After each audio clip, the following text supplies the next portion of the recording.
Hello friends, a couple months ago I did a comparison video of a blind test of a bunch of soprano ukuleles that I own, and many of the commenters pointed out fairly enough that I didn't have many ukes that you could just go out and buy. So I emailed my friends at the Southern Ukulele store and asked if I could come down and just play a bunch of their ukes, and Alex said yes. So today we're going to do the blindfold test again, but I'm going to be the blindfolded one, and we're going to see if I can actually tell the difference between a $100 uke and a custom-made instrument. I'm feeling good about it. I feel like watching you in the hour that you've been here already playing instruments, you're quite often excited and impressed by the things that are quite affordable. Yeah. Don't let the actual collection of ukuleles that you have fool you. This guy loves all ukes. And to be fair, I played an ohana for years as my main gigging instrument, and if I had to go back to it, I would not be sad. Nah. And just to be fair here, I don't know what soprano ukes they have in stock, and I have no idea what he picked out, so I can't even guess what uke I'm playing. I have no idea. And I haven't let him. The whole time he's been here so far, I've been making him play tenors and baritones just to throw him off the A couple concerts to be fair, but no sopranos allowed. Yeah. So we have a special blindfold today. I didn't pack my tools, so I didn't have my blindfold with me. Which I was looking forward to. Yeah. So we're going to use a Harris Tweed Southern Ukulele Store strap today because I felt like that was the most aesthetically pleasing combination for you. I can dig it. Okay, 5 sopranos. Let's get started. Great.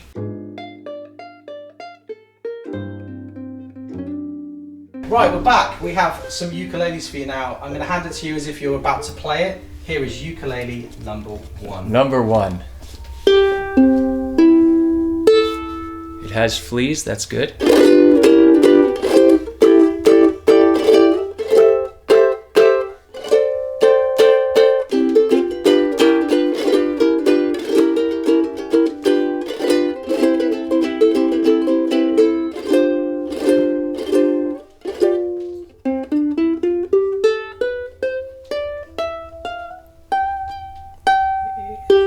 Yeah, it's got a really thin nut to it. Not the most comfortable in the world, but it works. It works.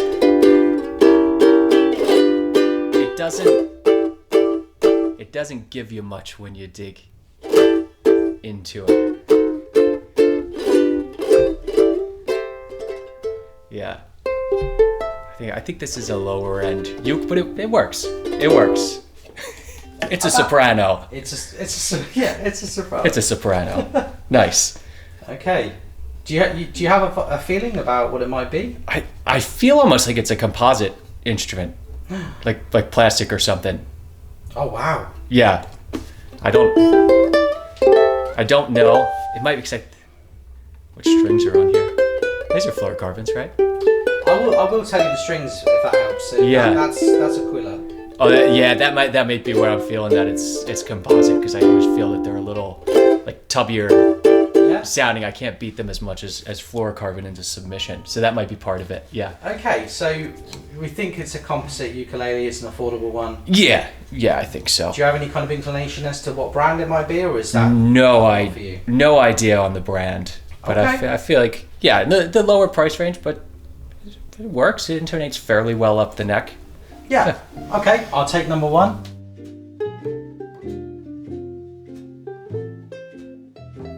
Ukulele number 2. Number 2.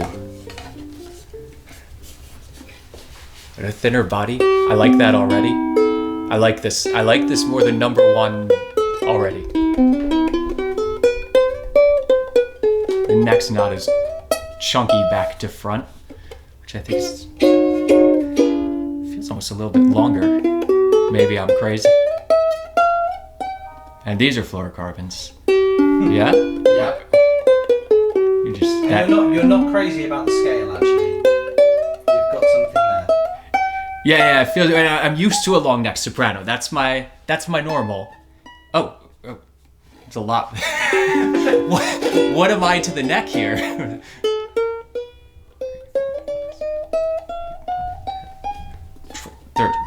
14, 15 to the neck? This is a long scale? It is. Go with the soprano body. That's right.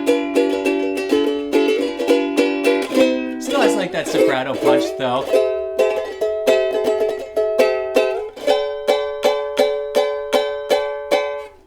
Yeah, this is a fun little one.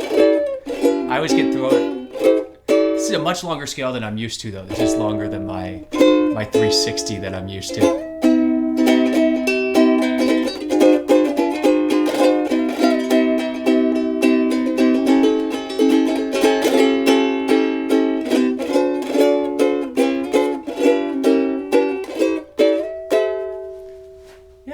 That's a fun intro. The scale really throws me off on here, to be honest. But I love when it's a longer scale instrument but still sounds like a soprano, because the scale impacts the tone so much. And the string tension doesn't, it might be the strings are maybe a little bit lower tension, but it doesn't feel substantially higher tension than a standard soprano, which I think is nice. It doesn't have like that vintage bark of like a classic 12th fret mahogany or something. So I have absolutely no idea what this is, but it's on the brighter end, longer scale. What I wanted to ask you with the first one, but I didn't, I definitely will with this. If Yeah. you were to price this ukulele based on playing it blind, how much would you say it is? Do I have to convert from dollars to pounds? You can say it in dollars if you like, and I'll figure it out. I would go, I feel like this costs more than the last one. Yeah, okay. But not a high end. Okay. I feel like it maybe $250. Okay. Yeah. Possibly it might be laminate. I'm not sure. I'm not good with telling woods, but I feel like again like it's not giving me that full sound when I really try to get into it. Like the dynamic range is a little limited. But it's nice. It's so funny you say that. I had to turn the microphone down because it was so loud when you played it. Yeah. But It's it's not that it's not loud. It's that I feel like I can't get soft. Okay. That and this is I think a lot of sopranos because they tend to be built with the thinner tops on there. Many of them are super loud, but you can't bring that dynamic range back. So it's like our dynamic window is smaller on many sopranos. Yeah. Like because you get quiet and it almost feels like it doesn't have a voice. You're not driving the top enough. Yes. So it's like there's an on and off switch, and that's really common in sopranos. So I don't know that it's a bad thing. I think it's part of the size is that punch that it has. And this does have a loud voice, just not much to go to from there. Okay. Yeah. All right. Should I take that one back? Okay. Okay. I wasn't recording, but I will just tell everybody that the moment I stopped recording to switch ukuleles, you guessed exactly what the ukulele was. I think the first two, I kind of know what they are. Very different ukes, though. Okay, is right. The thing. Well, we have ukulele number 3. If you want to put your hands out, I'll put it in your hands, ready to play. There you go. Ooh. Ah. More classic soprano-y sort of sound than the first two. That sounds so good when you do that. Loud, but bright.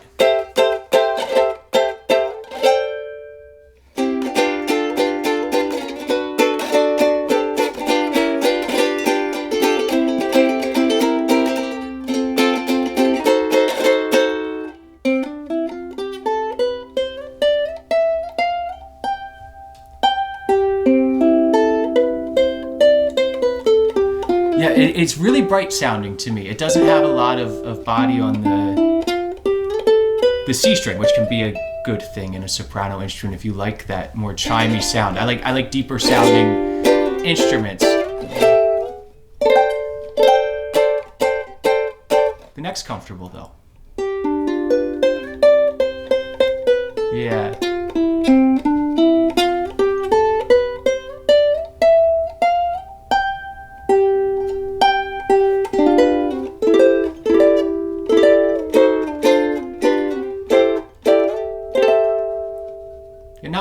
I think I actually liked the longer neck better than this one, sound-wise. Okay. I think I preferred the last one, but this feels more classic soprano-y kind of throaty voice to it, but very, very bright for my taste. Okay. Is all. And would you say, just on gut feeling, that this was a more expensive uke or a more affordable uke than the one before?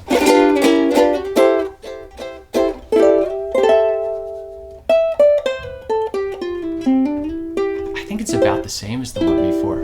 I'm gonna put that mid-price range kind of gap is where I would think this would be. It's well made. It feels nice in the hands. Here's a good debate for you while I switch over to the next ukulele.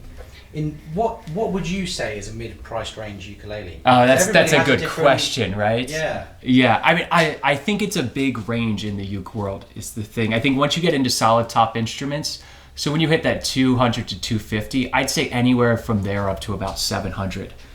Okay. Could be mid-priced. Because a lot of it in that price range is you're paying for aesthetics, which is not a bad thing. I love beautiful instruments, but a good solid top instrument in around the 200 250 mark, I think you can get a great instrument, and I don't think that many of them sound much better till you get substantially more expensive, and that sound difference is minimal.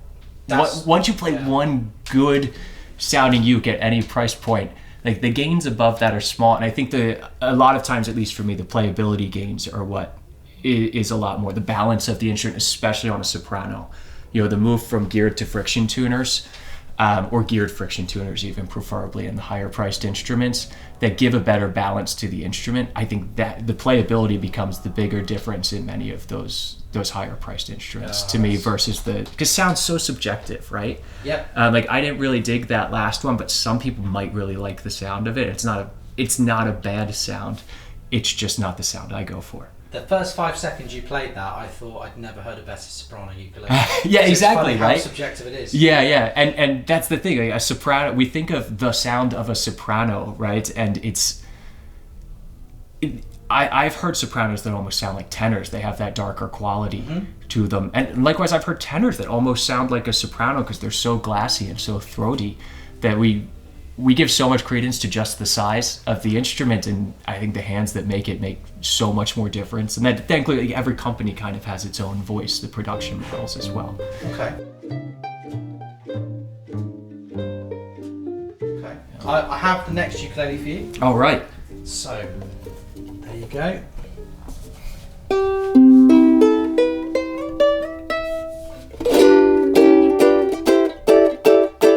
This is similar, I think, to the last one. I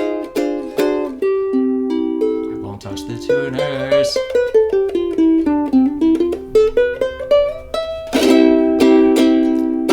Honestly, the tuning on this, I think, is a reflection of how the nut is cut out of the box. Not necessarily. Here's a little.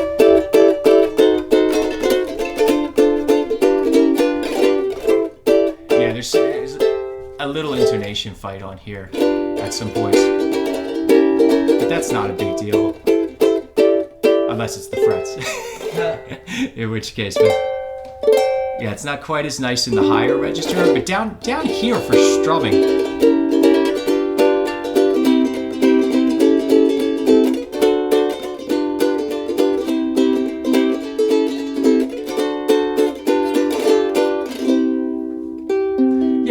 I think this is very similar to the last one, to my ears, and also by feel. I think it does.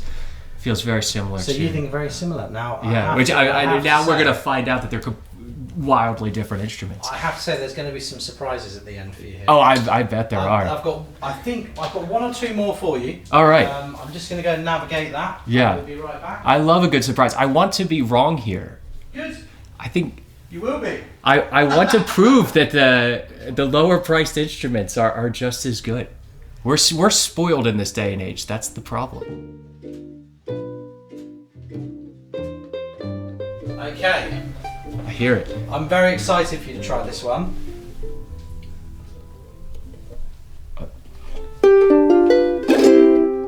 I like this. Narrower nut than I like on this, but the sound.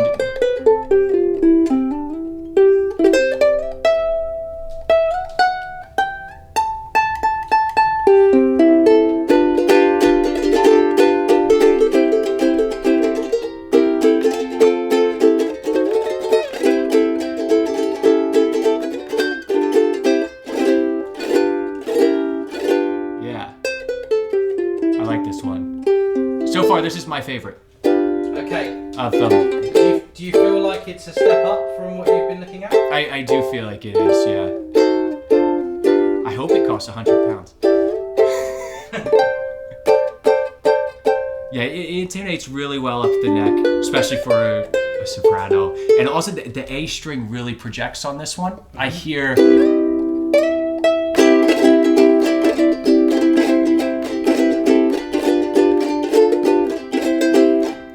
I hear the melody punching out more on this. It also just... This feels nice. It's definitely the loudest of the ones you play, just looking at what's coming from the interface. And like I was talking about the other one not having dynamics, like I can get, there's more range on this. But there's also like a good amount of sustain for a soprano on here.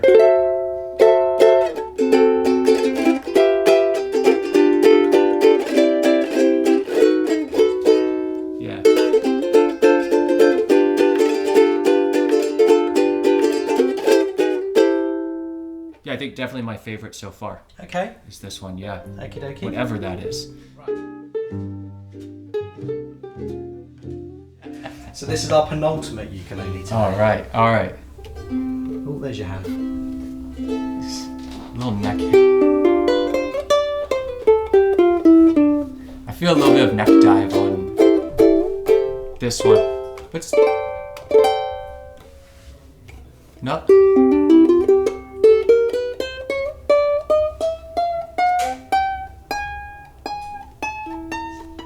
How many frets do I have?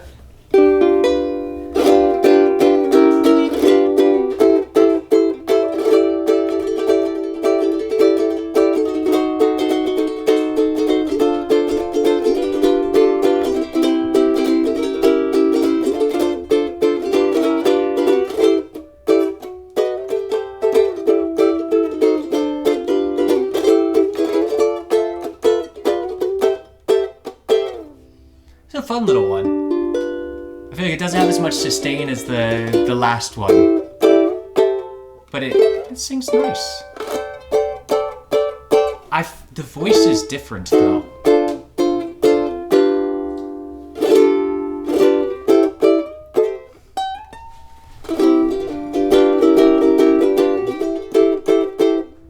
Yeah, it sounds, I don't know.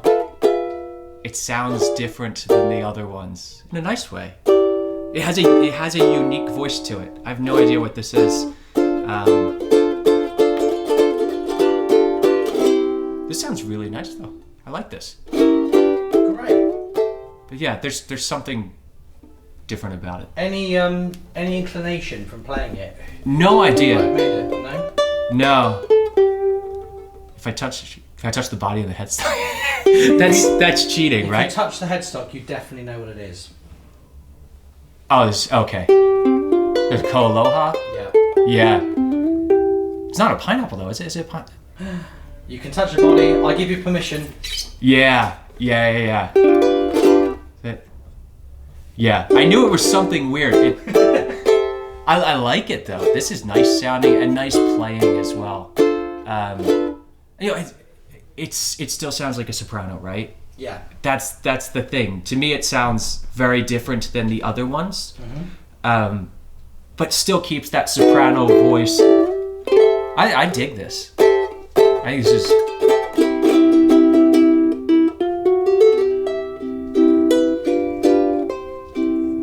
Yeah, this is a fun uke. Okay. I'm interested to look at that. I want to know what it actually looks like. Do dee da do da da dee da da do dee da. Did you have Jeopardy over here? Is that a thing? We know of it. Yeah, but it didn't broadcast over here. Yeah, but it's more voyeuristic. We know of it. But you know the theme song then. Oh yeah, Oh, yeah. okay. Everyone Okay. knows that. Okay. That's universal, I think.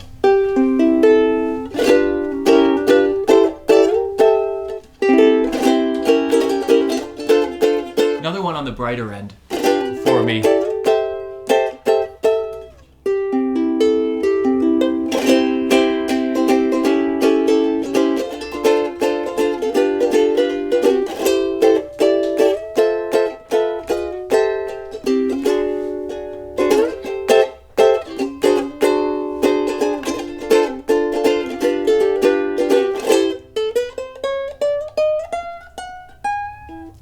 strings are really light. They are. Yeah, I want heavier gauge strings on here. I feel like this uke's not getting its it needs more drive. Yeah. And I think it's a string thing though. I don't think it's the uke. I think the uke feels nice and has a good voice to it, but I think it needs more tension to really drive the top. But on the other hand, the neck feels really substantial. Not thick, but it feels like a strong neck. It's not like Martin matchbook. Totally understand. It's not been contoured and thinned out. Like those vintage ones. So it feels like a more modern kind of instrument. And it has a modern voice, but still gets that classic soprano sound that I really like. But a little bit kind of glassier top end.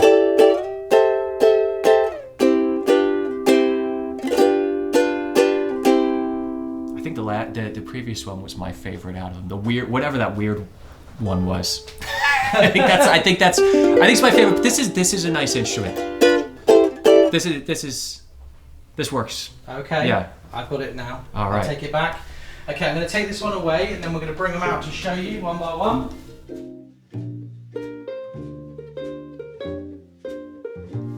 I'm very scared. Oh, it's very bright in here. How much have I embarrassed myself today, right? Oh, not at all. Number one. That's the fun. So it wasn't composite. No, the first ukulele you played was a Baton Rouge UTMS. It's maple. That's why I feel. Because it's so bright. Maple takes a lot to drive it, so that kind of makes sense. Maple to me can kind of sound like plastic. I don't mean that in a bad way, because what was that you guys playing earlier that was all maple? Oh, the Canalea. The Canalea, which sounds amazing. Back to it more matters who's making it than anything. So how much does this one cost? Oh, and you're putting me on the spot now. Okay. So you're looking at under £150 for that. That's about what I thought. This is on the lower end, but it's a totally serviceable instrument. Oh, it's great. Yeah. Okay. Number 2. This was the long neck one. You guessed it. Oh, that was the Miller. I couldn't think of who else makes them except Ohana, I think, makes a long neck. Is this a tenor scale on here? No, it's still a 15-inch. Oh, so it's concert. Yeah. It's concert scale. Yeah, this is actually a cool instrument. And surprisingly for a long neck, like the neck dive's not bad. Geared tuners. Yeah, these are geared, right? I mean, that makes such a difference. This is really a fun instrument. It's longer than I'm used to. I do 14 is my usual scale. And that ukulele would be under £400. You're closer to £300. I was close with that one, yeah. Yeah, it's a nice instrument. Now this one, you had some very interesting comments about. This is a John Story ukulele. Okay. This was made in the UK. Oh, this was the really bright sounding one. Yeah. Yeah, not my favorite of the bunch. I hate to say it. Yeah. So that's about £800 that one, which actually for something made in the UK is very reasonable. It's very great. Yeah. Absolutely. It's a well-made instrument. It's just not my cup of tea. That's all. What's this top one here? That's a spruce top. It's a spruce top. That explains it. Yeah. Spruce and maple can be overly bright on sopranos to me.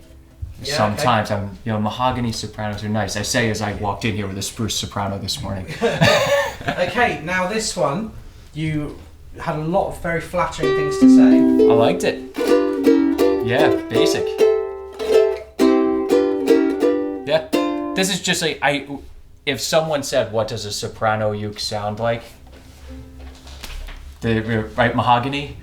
I think that's the biggest thing for me is mahogany is the soprano sound to me. I know a lot of folks like koa as well, that more top end, but mahogany soprano this is the only mahogany one we had today? I honestly can't remember. It's been a long afternoon. Yeah. As we get there, I believe there is something else that's mahogany. Yeah, because it's just proof that I like mahogany. This was the next one. This was your favorite in the moment, I believe. And oddly enough, 2 of my students have this exact uke, and I've never played one before. But yeah, that's just... And again, it's more my taste because this is the cedar or spruce top. It's a spruce top. Spruce top, yeah. And the neck's a little chunkier than I like, but other than that, it's such a comfortable feeling instrument. Yeah. And to me, that's so much of the equation is what does it feel like in the hands. And this is one of those ukes that just makes you want to play it. An observation I dig had that. is that when you were playing it, this is the one that mirrors your current ukuleles that I've seen you with. Absolutely, I think this is closer to what I usually go for, both in feel and sound, on a uke. Yeah. Very good. So it makes sense, closest to what I usually do. Penultimate ukulele was this. Yeah, it just has the most body, I feel.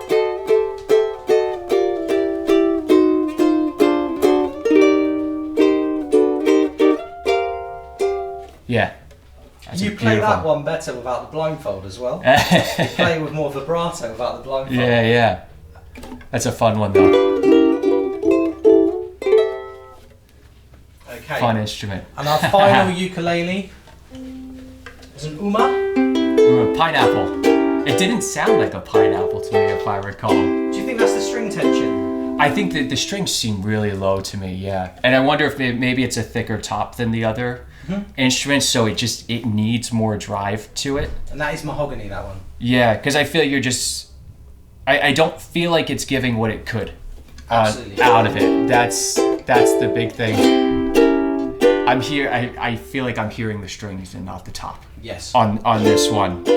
And it could be the instrument, but could just be swap the strings over and you get something much better. Absolutely. That's it. Right, I'll take that one back. Okay, what was your biggest takeaway from trying those 7 ukes? That nothing matters in life. It's really a lot of what I expected, right? I think the playability matters more than the sound. So the ones that felt good in my hand, I could play better. Yep. And I wanted to play. And that to me is always the bigger thing. The one mahogany, the last one was mahogany too, yes, right? Yes. But I think it didn't sound like a mahogany to me, and that goes to every maker sort of has their own sound. I think that was a Flight was the other mahogany one. Yes. That was the most just what I expect a mahogany uke to sound like. That was the cheapest ukulele today. Okay. That one's good. under £100 and solid top and comes with solid a bag. top, and that's the thing, right? Yeah. Is solid. Were there any laminates in the mix today? I didn't show you anything laminate. Yeah, and that's exactly what I was saying before. It's once you get into solid top ukes, is there that much of a difference? It's small changes in sound, and strings can make a massive difference in that. Yeah. So that I love experimenting with strings. Absolutely. Since you've lived here in the UK, I think you bought more varied strings than anybody else. Yeah, I try to intercept the packages before my wife sees them. She doesn't care how many ukes I come home with, but string sets, she doesn't understand. And half of it's because the cat ends up eating them after I put them on a uke for 5 minutes. I go, nah, that's not the right tension. And the cat drags them all over the house.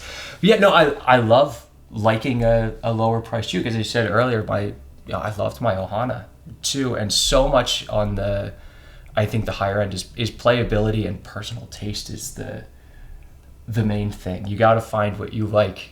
You need to come here and play all of the ukuleles.